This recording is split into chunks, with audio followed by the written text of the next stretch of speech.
বন্যার টাকা হারায় গেছে, বন্যার টাকা নাই, বন্যার সময় বন্যার টাকা কাজে লাগবে, বন্যার টাকা ব্যাংকে রাখার জায়গা না।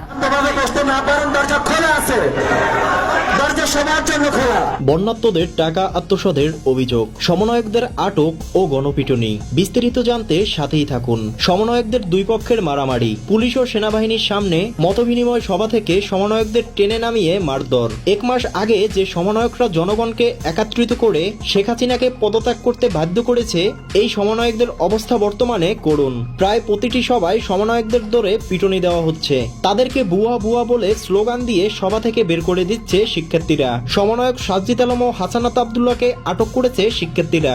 সেখানে হাসানাত আব্দুল্লাহ জানান, ত্রাণের 12 কোটি টাকা তাদের ব্যাংক অ্যাকাউন্টে আছে।